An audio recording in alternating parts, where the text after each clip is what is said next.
And let me welcome everyone who has already joined. And we look forward to see more people very soon. This is day 3 of Evolutionary Renaissance Assembly, our little experiment with a network of networks or a meshwork of meshworks, a journey through different aspects of what probably is happening to all of us, all of the humanity, and more than just humanity, all of the biosphere at the moment. Some kind of awakening, some kind of recognition, bringing back the energy of evolution intentionally into our lives, into our intentions, into our actions at the personal and collective level. So that has been the exploration that we did over the last 3 days with a lot of amazing speakers, and we will have more speakers joining us today. And this is not only for speakers, this is a session, this is the forum for everyone. So we are actively using chat. There will be a number of opportunities to share your thoughts in co-creative sessions today. And we look forward to continuing this conversation after the forum is over, because this is, for us, just the beginning of exploration. What we see here, and one of the metaphors we use, is a tribal gathering. So we kind of, parts of the tribe discovering each other, people working in different domains, in different sectors, in different aspects, but really working on facets of this massive transition that is happening. So just to quickly recap what we discussed over the last couple of days. The first day we dedicated to really understand what this evolutionary shift is about. And we looked at some aspects of it, the polycrisis that is happening, the challenges of transition, the need to elevate to a new level of consciousness, planetary consciousness, to recognize that planetary consciousness of Gaia is here, and probably it's more to us to connect with that consciousness. We explored methods, ways, and tools to really make that happen.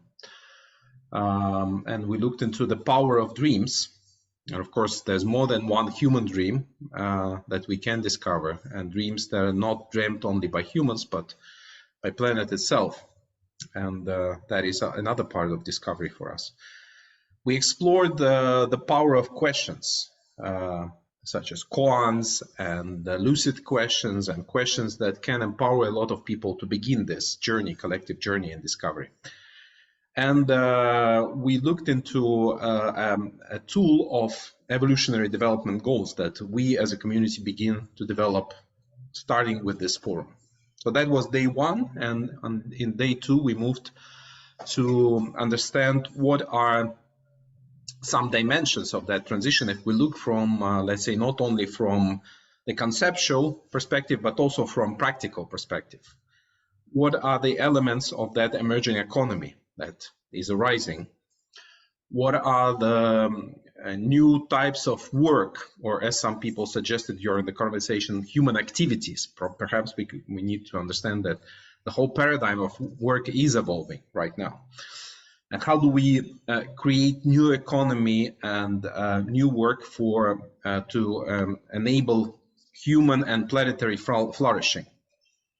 What are the new models of leadership and governance, and what are the new models of capital and money that can enable this transition? What are the ultimate principles that can actually ground us in the new emerging reality, the reality of human and modern human flourishing on the planet? And some of maybe most powerful messages for me that sort of was recurrent through day 2 was about the idea that we connect to the sense of aliveness in our own life, and that is a source of our personal regeneration and collective regeneration. So it's like a direction, recognizing that we are part of the living universe, and we search our own sources of what it means to be alive in all its wholeness.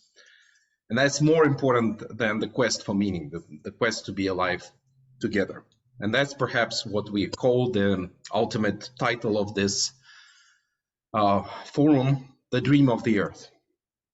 So in day 3, we are going to explore another layer of this process, which is going into this transition, into this process together.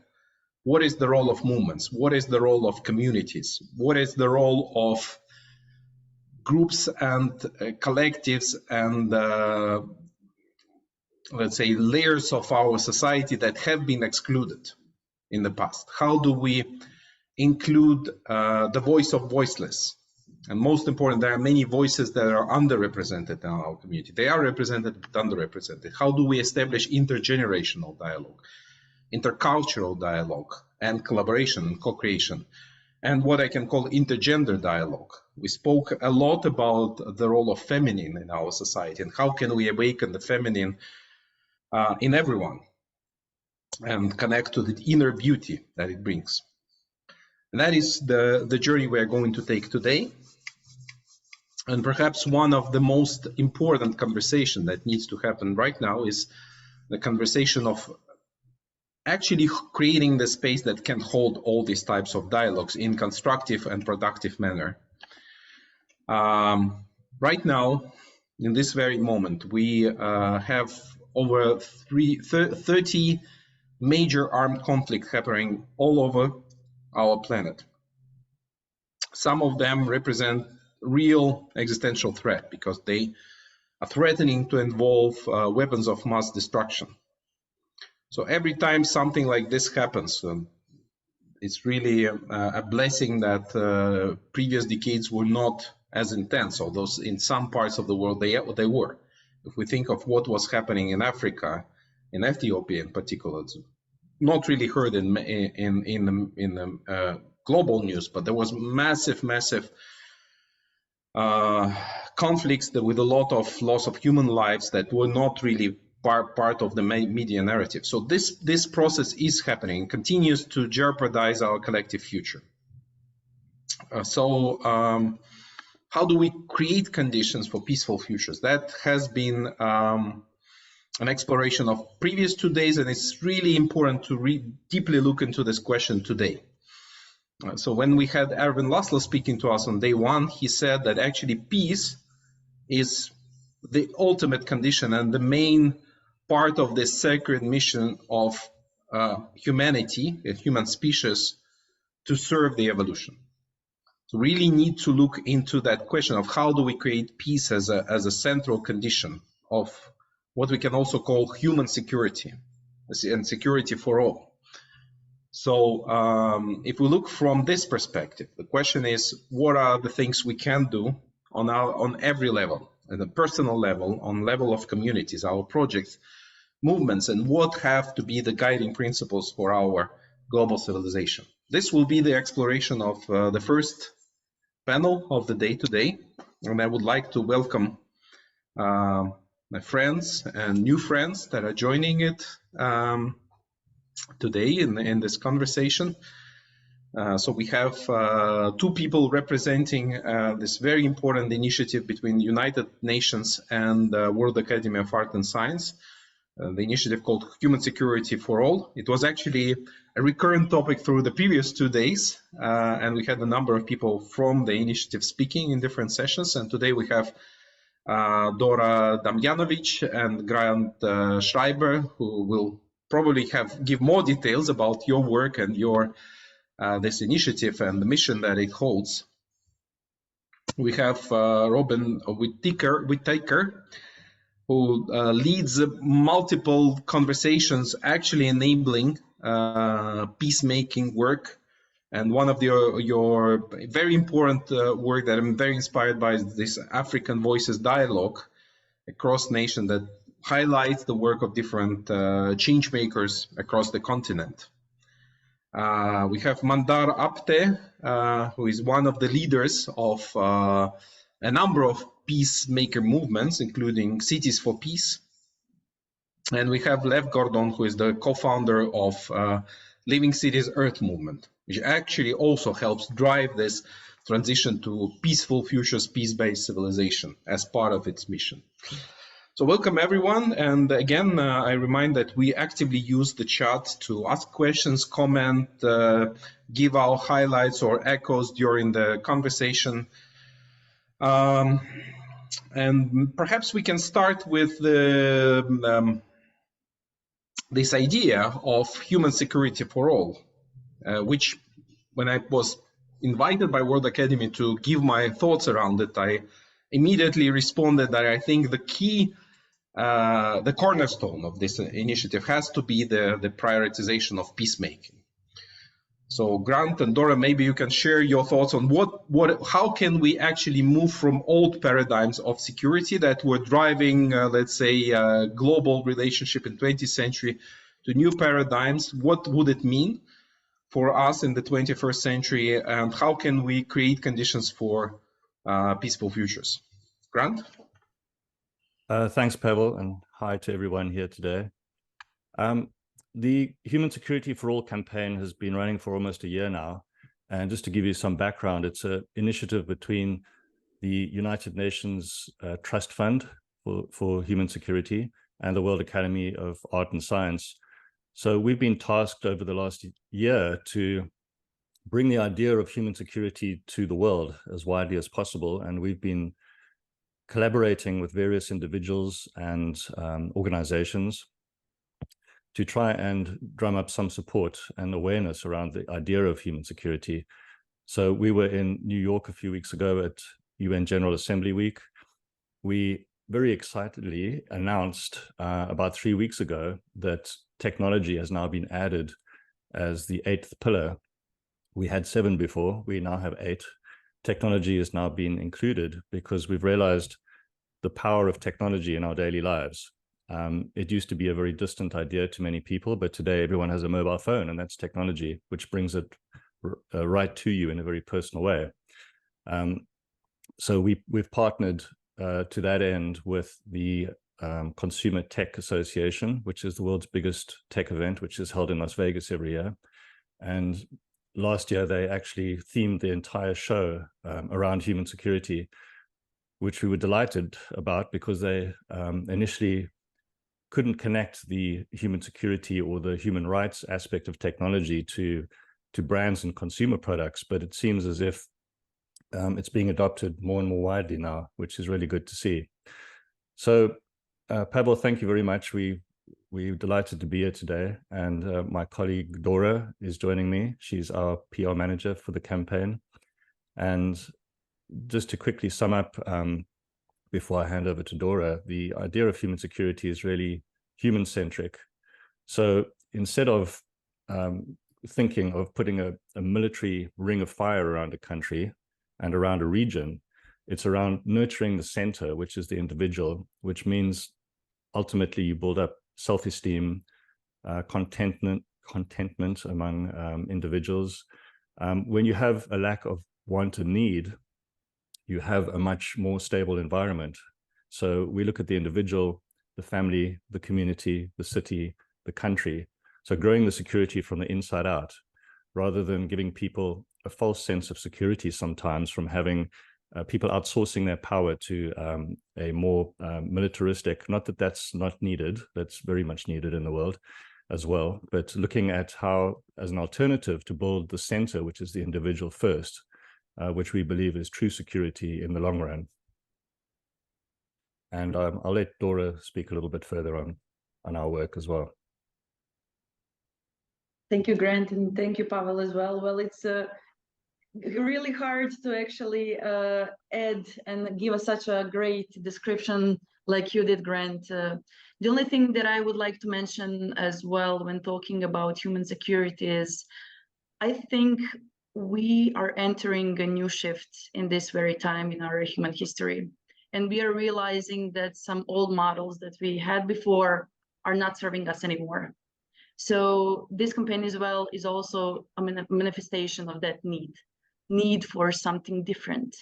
Because as we can see in the past, all those international organizations and institutions, they were always somehow building this concept of security around states and around groups, and actually rather dividing people than uniting.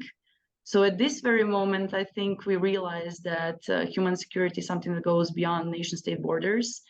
And it's something that lies within every single individual. And that we cannot reach world peace, we cannot reach human security unless we realize that we need to forget about our differences and forget about the borders and to unite toward that common goal. So yeah, that's a bit about human security as well. Well, thank you. And I feel inspired by this, but I also sense a couple of potential threads of exploration. I hope these will be explored in our session today. So one of them was a very strong message that we were receiving in our conversation in the last 2 days, which is we should not only include humans in the consideration of what it means to be secure. Because what is broken, actually, and where war is probably happening most intensively is the relationship between humanity as a whole and the planet. So planet, in fact, in many regards, humanity is at war with the planet through these extractive models of economy.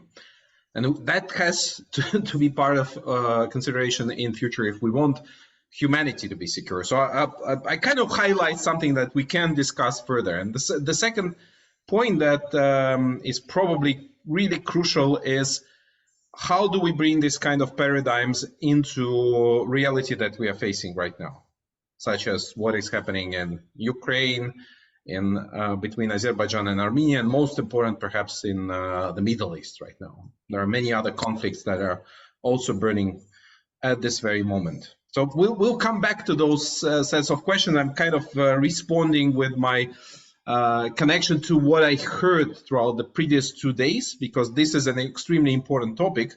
And maybe we could turn to Mandar to introduce your work, Mandar, about cities for peace. And I know it's not only about cities. You've been holding this space for peace through really different aspects of it. And knowing you're also moved from this deeply spiritual, let's say, impulse of doing this work, how do you see your work in the world right now? Can you hear me? Yes, yes. I met Alexander's father 10 years ago at the European Parliament. I used to work for a small oil company at that time called Shell. I spent about 2 decades in the belly of the beast, as you may call it. Petroleum engineer by background, but then I got lucky to be part of Shell's innovation program called Game Changer. So that allowed me to do, thinking out of the box as my day job, and that's a blessing.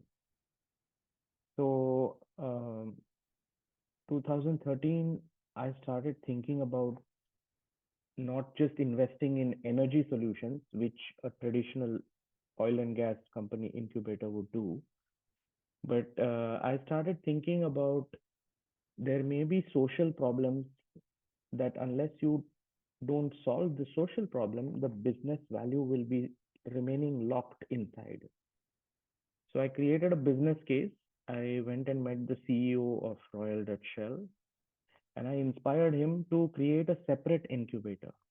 And of course, I managed it afterwards for 4 years, is to look at solutions to social problems, but it's not CSR. It is not philanthropy. It also must create a direct business value for the company. So that's where I started, experimenting solutions that have a business model, because only then you can get that integration and company to invest in it, because there is money to be made also. So that thinking led me to think about the problem of SDG 16, which is often ignored in many sustainability forums, never even given lip service. Like usually net zero and all these climate related things. Companies invest in associations, they make announcements that, you know, my company will be net zero in 2050. Like, who knows what will happen then? But SDG 16, no business is going there. So I started looking at, can Shell invest in peace? And of course, when you start looking with an intention that is good, you find a business case. So I found a business case. I started investing Shell Game Changer funds, my incubator funds, in peace building solutions in Nigeria. The reason was that I was attacked by a mob 20 years ago as a petroleum engineer in Nigeria. And mob violence is something that, I have experienced. It doesn't have any logic. It doesn't look at your bank balance, your skin color. It doesn't look at your political views. So that's a scary experience. So the business case that I found was, whenever there was violence, the oil pipelines were siphoned off and there was a black market for that oil. So that was the business case to invest in peace. I invested in a Stanford program. And what I realized is this peace building program doesn't have anything about inner peace. And so I got into the peace rabbit hole of this mafia called peace building. And when you look at the mafia of the United Nations organizations or the DFIDs or all these funding organizations, they cannot claim a single case study that is of success, that they have brought peace in Niger or Mali or Malawi. My hypothesis was because they don't even know about the inner trauma. So that is where I started. I left my day job and I started fully focusing on promoting peace using inner peace, but at the same time, revenue, right? So it has to come together. So that is what I've been doing last 6 years. My first client was the small city of Los Angeles. Usually such things don't start this big. And the business case that I found was one homicide in a city like Los Angeles. The taxpayer is paying about $1 million per murder, at least. So that was the business case. So that is where, I started the innovation lab that I run to reimagine what is a police department. Like, they always come after the incident. So can a police officer actually be trained as a peace officer? So that got interest from the senior leadership, relocated to LA. And so that's where my life has shifted from, being stuck in shell, but now I'm out of my shell. And my clients are cities and mayors and police chiefs and foundations with a primary focus on the victim and survivor of violence, like I was 20 years ago. In America, it's a virus by itself, these mass shootings. So there are about 3 mass shootings every day. How can you call that a civilized society? How can it be? But people don't do anything. They remain a bystander because they feel, oh, it will never happen to me because I live in a gated community. I live in a nice neighborhood. And so I think that is where we have to awaken the hearts that, hey, this can happen anywhere. And then later on we repent, like, oh, shucks, what happened? Yuck feeling comes in your stomach. So that is the, it's like a Tai Chi dance. You have to go to where there was violence and then swing it around with peace and happiness. So in my programs, I look for victims and survivors of violence, like gang leaders, for example, who have a lot of influence. And I train them to become an ambassador of peace. And stories. So I also realized the power of a story. So I produced a film. That film creates a dialogue. The film is now used in schools to teach peace and nonviolence in schools, including the inner peace aspect. So that's a little bit about me, my work. I've put my link tree. You can look at some of the work I've been doing while at Shell and now also beyond. And such gatherings need to happen perhaps at every community level. You know, because just yesterday I had dinner with a congressman, a Republican congressman. And the previous day, I was invited to West Point Military Academy. I did a workshop on consciousness at the West Point Military Academy. Yeah, it's all about business case. Yeah, so many more Americans have lost their lives after the Iraq-Afghanistan war in America than in those countries. And there's a dollar value. There's a cost to it. So that's, you know, a little bit about my work. I think I'll pause now if you have any questions. Thank you, Mandar. And what I find remarkable about your work, and perhaps the initiative that Grant and Dora are also promoting, is this connection between, let's say, the deep inner, let's say, motivation and the source of transformation and the, let's say, pragmatic aspect. They're often seen as disconnected in our society. People say business is business, but let's say social change work or NGOs are different story. Now, probably people in this room know that it's not true, but it still is a part of the paradigm that is dominating in the world. And it's really beautiful that you are working to connect these two aspects and highlight that which is actually very evident if you think about it, that peace is not only a condition of our collaboration, it's actually the ultimate source of our human value. If we don't have peace, the value is destroyed for everyone. So it's quite evident, but very few people present it this way. So thank you for doing this work. And just one clarification. Peace doesn't mean absence of violence. So police officers usually ask me, when of course I lead a meditation, talk about this. Do you want us to not use our weapon? I said, if you don't, I will be in trouble as a civil society person. You need to use it, but not as a reaction, as a response to make sure that the person or the crime or the whatever act of extremism doesn't get repeated. So war is the worst act of reason, but it's the last thing you should do. Because like what is happening now, it's unbelievable what happened October 7. The ramification of it, if it is not thought through with a pause, it will not only create a ripple in the Middle East, we are all going to be in trouble, because these acts of violence will not be limited to the Middle East anymore. So that is where a global call to like a pause, it needs to be done. People like Erwin Laszlo need to step up. Thank you, Mandar. I would like to turn to Robyn now. And Robyn, you're living in Johannesburg, which is amazing place and a beautiful location, which is very close to what is known as the cradle of humanity, the birthplace of human species. It's been the place where a lot of work has been done on restoring the dialogue, the breaking up apartheid, and restoring the peaceful dialogue between communities. At the same time, if you hear the media, I don't know what's your life experience of being in job work, but if you hear the media stories, they often present Johannesburg as a place where there's like violence is normalized.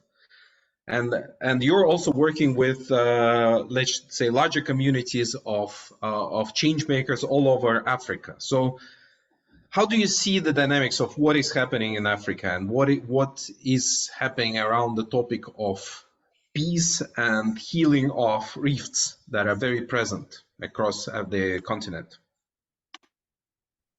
Thank you so much, Pavel.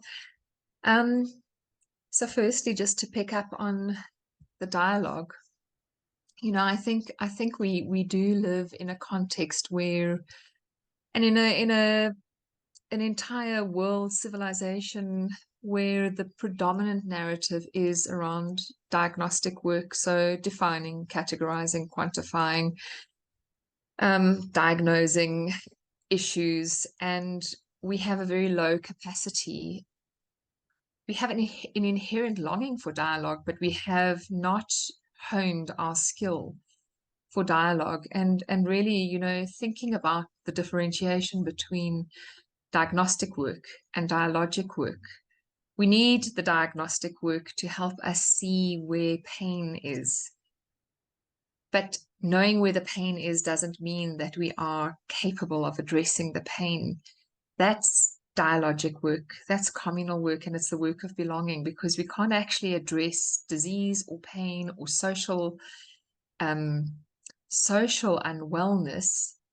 unless we are willing to move into dialogue together, and that's really communing. So into communal space and spaces where we open our wills and our hearts and step into the void.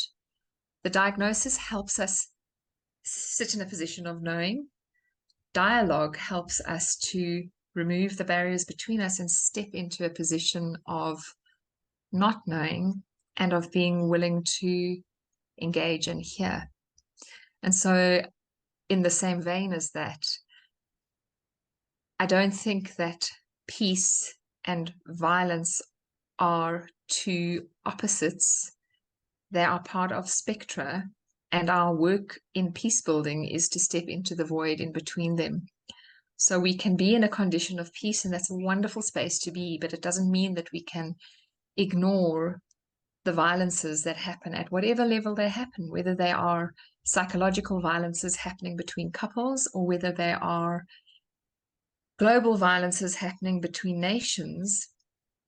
Peace builders are the people who are willing to step out of the comfort of their peaceful space and into the void, where we make an active effort to navigate and commune and dialogue around how are you. And it's an act of love, and it's an act of very, very courageous love. Let me stop there. Robyn, if I could just respond to you quickly. Yeah, please. Yeah, I sent a message in the chat earlier. I realized I sent it directly to you, not the group, but it was meant for the group. I said applying external formulas that don't consider the very personal needs of individuals will not be as effective. And there are too many instances of, I think, nations, organizations who come along with a sort of sticking plaster, if you want to call it that just try and mask the problem when they don't really dig deep enough to look at the real essence of where the conflict is coming from. And like Robyn, I'm also from South Africa, and what I saw in the 90s when things changed to a democratic country is that peace needs to be actively managed. You cannot just tell people that you have democratic rights, that you're free, that you can do what you want, that you're living in a great society. You have to keep pushing that message. It's an ongoing campaign, if you want to call it that. Yeah. Peace between individuals does not just happen organically, as much as we would like to think that. And we all have it in us to be peaceful, but it doesn't happen until strong leaders step up and realize that they have to actively promote peace and not just get rid of violence and think that peace will happen automatically as a result. I knew you were from South Africa, Grant. So I just really want to add very briefly to that is that, you know, peace building is an action in the same way that leadership is not a role, it's a behavior. And so it doesn't depend on role-based leadership. It depends on intent-based leadership. And so this piece around how is peace facilitated? It's facilitated when we do our own work about how clear is our intent for what I want to bring into this world, and how high a level of attention am I willing to pay to the work that I believe in. And therefore, it is love in action, and it's not soft. It's extraordinarily demanding. And going back to inner peace, there is a lot of attention that needs to be placed on your own state, because your intent is derived from your own internal state. Thank you, beautiful. And I'm also thinking about something that was brought in a conversation yesterday by Indra Andan, who is bringing in new models of political leadership in the UK. And one of the things she said is, yes, we might think that leadership will move us to this love-based spaces increasingly with this, let's say, evolution of consciousness can happen over decades or if not centuries, but there is also darker side to human nature. There is also different aspects of it, and there is conflict, and conflict is part of but that's not, let's say, the problem as such. It's not there because it's part of life, and that's what we perhaps need to acknowledge, that conflict is a part of life and it's needed, it's required. What brings life and evolution into being? So the question is, how do we kind of manage it? How do we manage it internally? How do we manage it between ourselves, rather than thinking, okay, let's avoid it altogether, let's suppress it? So perhaps that when you say of this as being love in action, being love in action that is not softed, to me that's one of the expressions of it. But I'm sure we will have more to say about it. But I want to turn to our last panelist before going to the second round, which I hope we will have time for. Lev, to me, your work is love in action. Seeing you bringing together change makers from really different walks of life, and everyone around the topic of transforming cities, making cities alive. First on the very local level where you started your work, then doing it on a national level, and then bringing it now to global, the Earth level. You're leading the Living Cities Earth movement. So what is that intent of making peace for all, or peaceful futures and human security for all? What would it mean to you? Thank you, Pavel, and thank you to all the speakers who have shared their thoughts and ideas. It's been really inspiring, those 15, 20, 30 now minutes that we spent together. One of the questions we raised is, what could be the dream for our planet, right? The dream for our civilization and all forms of life. And, you know, I'm right now on the Pacific coast of the United States, and it's very early morning. So to me, everything seems like a dream. Our little Zoom chat, the equations we discussed, the ongoing peace and ongoing violence in the world, it all seems like a dream. And many of us have this experience of conscious dreaming or dream state. And we know that when we find ourselves in a lucid dream, in a state of a lucid dreaming, we have more capacity to act. We can change the reality. Right, and I invite us to consider our day-to-day actions, our communication, collaboration, our projects, also not to be a very serious work, which it is in a way, but also as a way of playful exploration, discovery, and expression of our inner potential and our collective potential, of course. Why I talk about this? Because the world, on one hand, it has so many different problems. On a personal level, we all have our challenges. On our family level, right? Our community, society, and as Pavel said, all forms of life. The problems will never cease to exist. We all understand it when we think about it. So it's not so much about solving all the issues and having the sort of linear management approach to dealing with all the issues at once, but it's also finding the space in the middle of inner, as we say, peace, or inner managing inner state of mind, state of consciousness, state of our feelings, right? And also collaborating and managing some external reality as we perceive it most of the time. The Living Cities Earth movement is what we call an global integral initiative, and I see many of the co-founders here on the screen. And we definitely invite all the projects I have heard about are so exciting, and we definitely want to work together in practice. We are a think tank, a dream tank, a link tank, and a do tank. So we sort of explore how things are look for new ways to do it, but then we do it, and definitely will. I'm sure that we'll do many beautiful things in the years to come together. And I will just finish here with this little invitation. So as we go on, each one of us will have another 10, 20, 30, 40, 50, and more years to live in this sort of life. So let's look at all of our activities as sort of a dream state. And I'm sure that we will have much more capacity to go through crises, through different challenges, to see other people. I think Robyn spoke about love in action, to see other people as manifestations of this universal, field, universal love, whether they're on our quote-unquote side of any conflict, ideas conflict, or real sort of conflict. But even if they're on the other side, when we see everything as a dream, immediately we can establish a link, a connection in as difficult a situation as we could only imagine.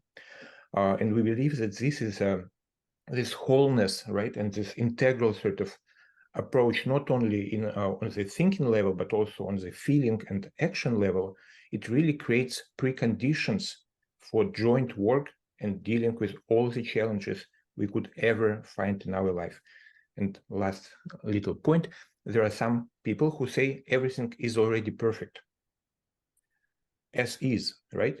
And when we at least explore how a difficult situation with all the problems in the world, how could it be already perfect? There is a way to find this. Of course, some of us know, many of us perhaps know about this. But when we find this inner state of mind, when everything becomes perfect, we have not less capacity and intent and energy to deal with it, but we have more energy, more capacity, and more interest in creating a more harmonious world. Thank you very much. Thank you, Lev. So maybe the first thing I want to share, something that when I listen to you, there's a lot of reassurance in every speaker's presentation.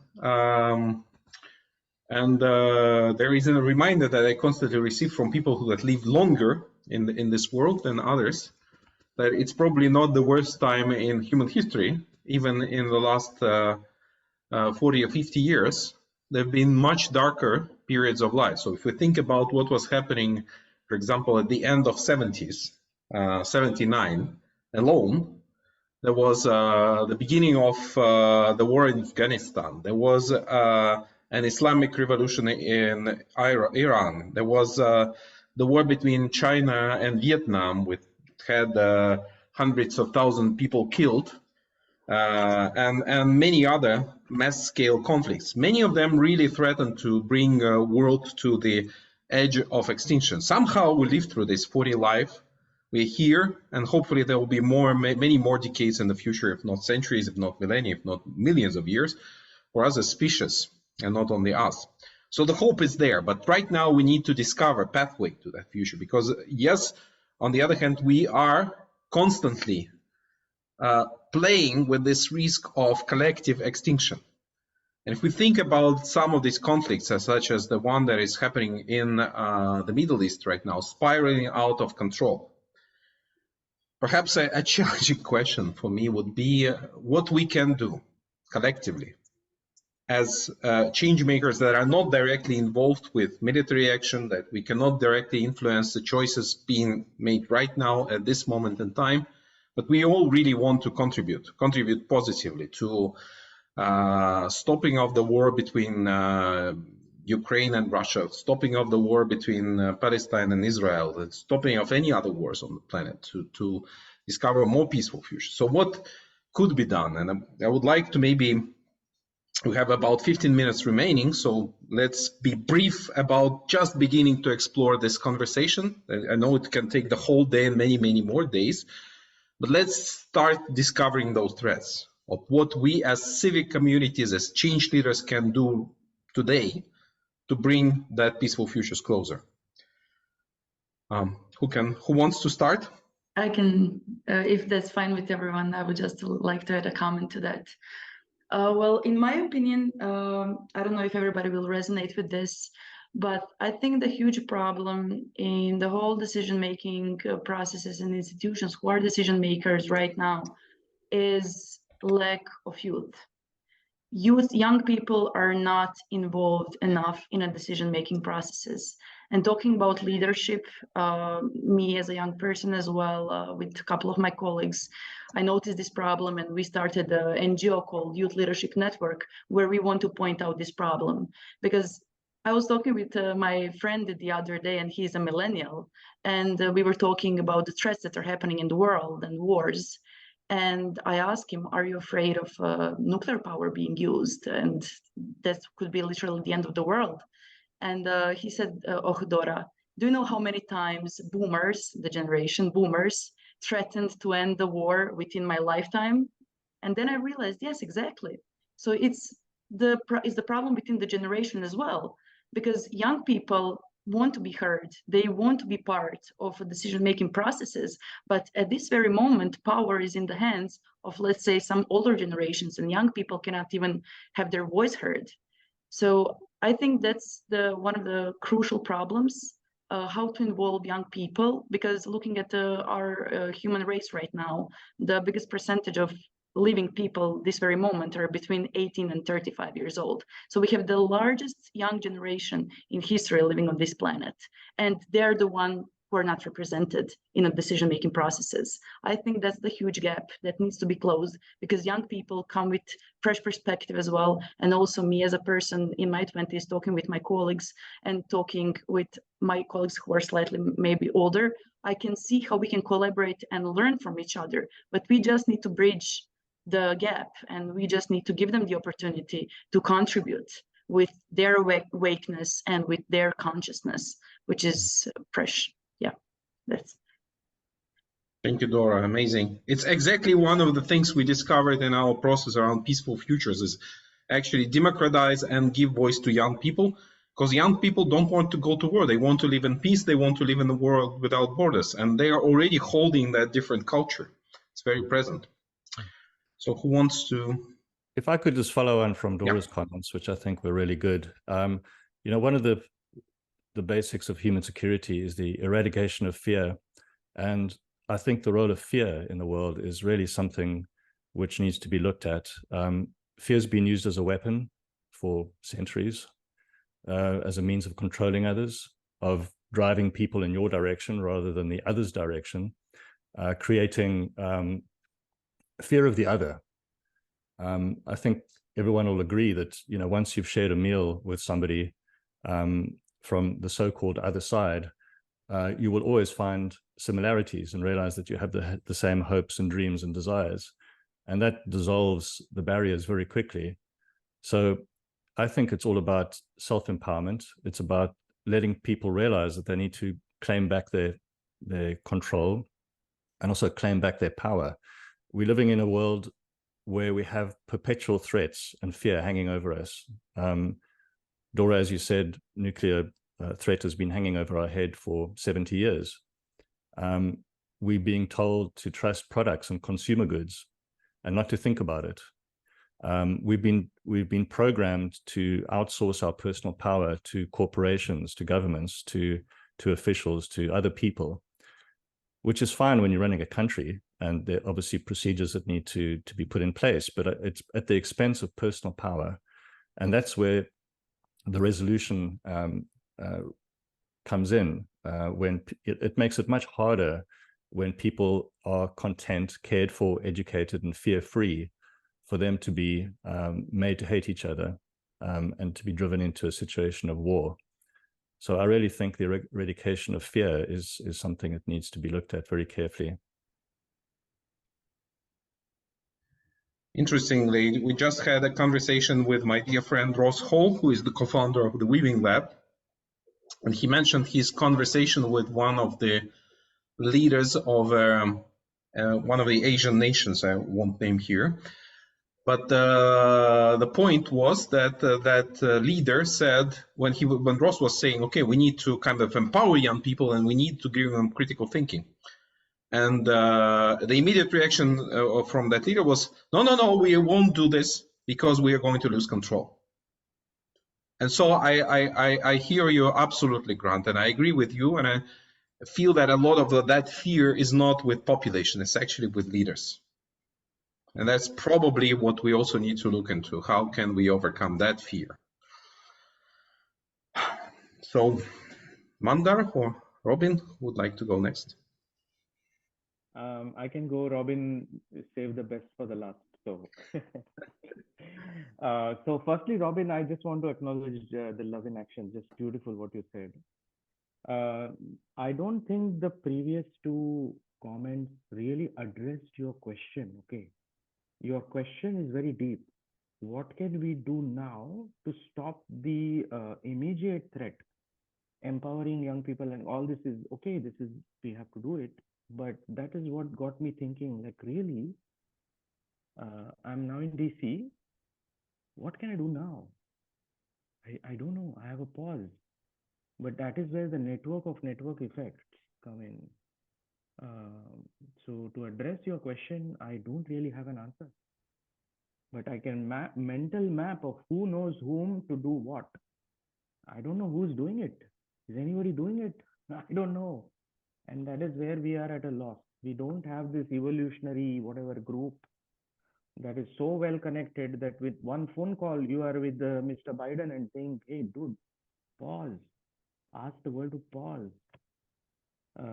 So I don't have an answer to your question, but I'm committed to what I know best is to inspire the private sector. So I have an invitation to all of you. I'm now an advisor to a special working group at the UN. I'll put the link here on the chat. Is to inspire private sector to get involved in peace building. So imagine the 10 top CEOs. If we had quick access to the 10 top CEOs, I know that there are groups who bring CEOs together. I just wish I would know the node who brings this together, right? So that is where we have to have a mental map of what to do, because your question is very powerful. Your question is very powerful. Otherwise, I'm continuing my life today in DC until some act of violence happens in my life.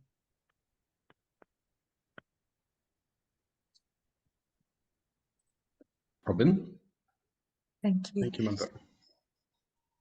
So just to go to what do I do now? What do we do now? What is the action that holds the promise for peace?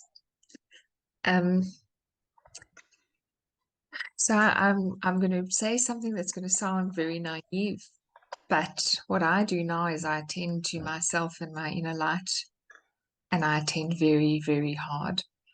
And I bring its presence in whatever situation I am, because maybe I don't have a direct line to Joe Biden. But, you know, there are many people to whom I do have a direct line. And we don't change behavior by ruling it. We change behavior by inspiring it, and by culture, and by experience, and by offering people an experience of being loved that makes it impossible for them not to consider that action in their own experience. And so yes, I also have I have this kind of little mental image that came to me the other day around the metaverses that we occupy. And we all think metaverse is sort of a new thing and it's IT related, but the truth is we are all living in a metaverse. It's really where you place your attention. Because it's all existing simultaneously. And yes, there have been worse periods in the world. Probably not for the people in Gaza and Israel. Maybe not for those people. And, for us to grow our level of compassion, not to dismiss anybody's experience, but to step into the void with them. And the only way that you can do that is not by external stuff. It's choosing where to direct your gaze and paying attention to the quality of your own being and how you show up. And prayerfully, there is no guarantee it will be that way. But, I do think, and again, it's not this era, this has happened repeatedly over time. There are always groups of people having these conversations. I do believe that this meshing of networks is underway. That is no guarantee that it'll go in the right direction. But if we don't bring our attention and focus on the right direction together, and each of us independently, then it definitely won't go that way. So I don't do what I do because, you know, one doesn't do what one does because you're guaranteed of success. You do what you do because that's what your deepest intent is, and that's what you believe and want to see. Thank you. Rob, I resonate with that very strongly. And if I can quickly share a metaphor that I use very often, is that keeping yourself strong to be able to help others, I think, is a very important thing. You know, when you're flying on an airplane and you get told if there's an emergency and the air masks drop out the ceiling above you, you need to put it on yourself first before you help the person next to you. And that's always stuck with me, because it means that if you're strong, you can help many more. If you help the person next to you and become weak, you can't help anyone. And I think as peace advocates, all of us, we need to keep ourselves strong. We need self-nurturing. It's not a selfish act. It means that you have the energy to then go out and help others. And I think, you know, that's a very strong part of human security. It starts with you before it resonates outwards. And I spoke to a colleague the other day and I said, well, where do we start? These problems are so big. There's so many problems in the world. And he said to me, you start with your next breath. That's the exact spot that you start. It doesn't happen tomorrow or once you have a business plan that you've spent, you know, weeks putting together. It really starts with the next person you meet and your next breath. That's how immediate the change should be.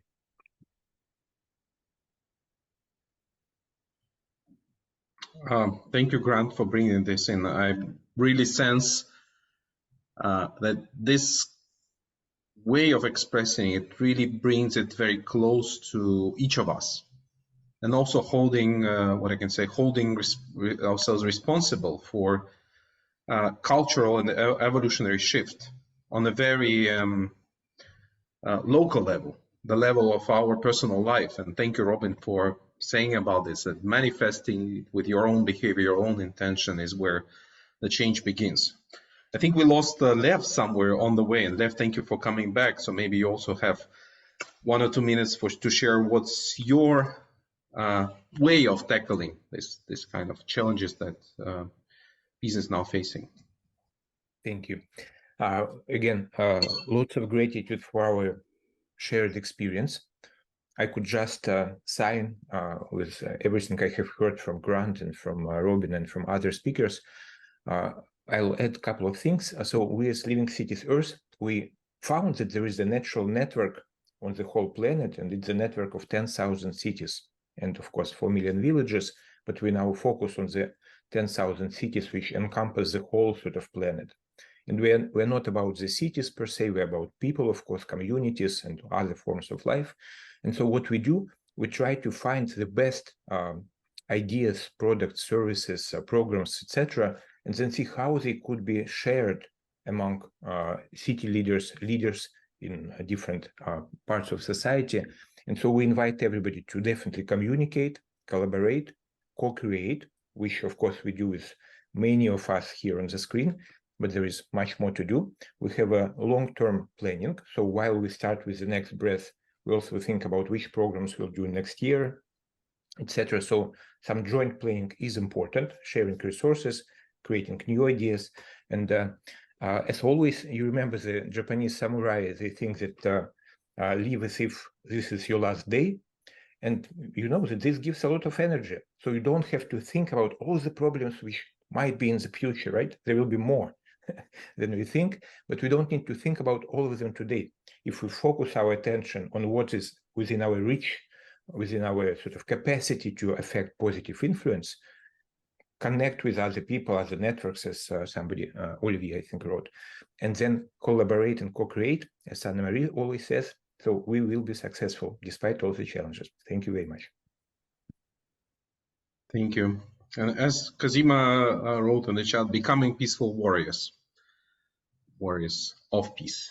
And I would like to thank everyone on the panel today, and maybe as also my final invitation to all of you, because this topic is extremely important to me personally. I had to leave my country about 1.5 years ago when the war between Russia and Ukraine started. And I sort of recognized how powerless civic communities are against the, let's say, forces of history once troops begin to move in, once the war begins to happen. But we can do so much before that starts to happen. So cultivating inner peace, changing the culture, creating conditions for peaceful futures is something that we need to do together. And my invitation to you is that together with our partners of the Learning Planet Institute, we're going to organize a program that we begin to bring together right now, which will be a course on conditions of peaceful futures or positive peace, an acceleration program that will support projects around the world, and a network of competence hubs that are bringing this peaceful futures in action across all the world.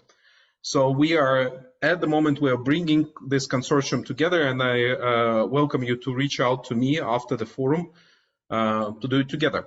So thank you, all of you, for being here today in this conversation.